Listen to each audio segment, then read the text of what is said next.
مرکز دین و ایمان، مرکز دین و ایمان۔ علامہ اقبال 9 نومبر 1877 کو ہندوستان کے شہر سیالکوٹ میں پیدا ہوئے۔ علامہ اقبال کے والد کا نام نور محمد تھا۔ ان کے والد ایک مذہبی آدمی تھے۔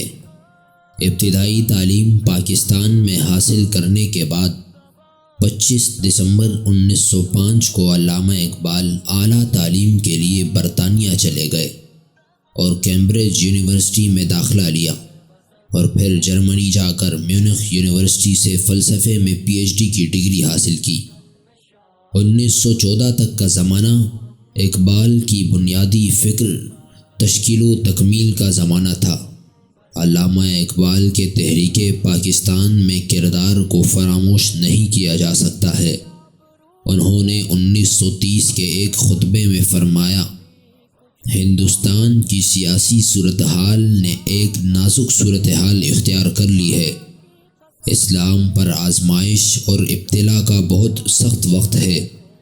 ہندوستانی مسلمانوں کا مطالبہ ہے کہ وہ ہندوستان میں اسلامی ہندوستان قائم کرے۔ علامہ اقبال کو شروع سے ہی شعر و شاعری سے بہت شغف تھا۔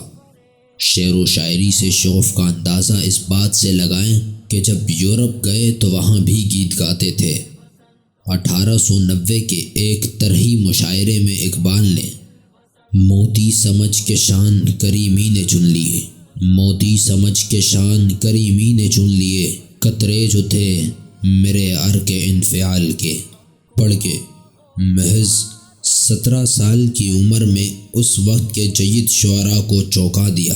اس کے بعد اقبال انجمن حمایت اسلام کے جلسوں میں باقاعدگی سے شرکت کرنے لگے۔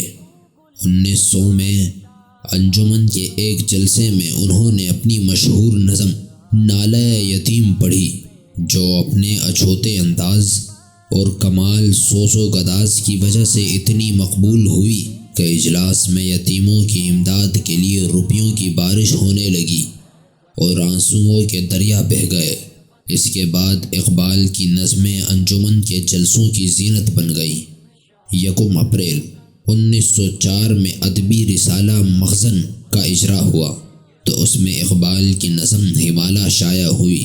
اس کے ساتھ ہی ان کی نئی انداز کی نظموں اور غزلوں کی اشاعت کا سلسلہ شروع ہوا، اور اقبال شعرائے ہند کی صف اول میں ممتاز مقام پر فائز ہو گئے۔ 21 اپریل 1938 میں ذخیرہ شاعری اس دنیا سے رخصت ہوئے۔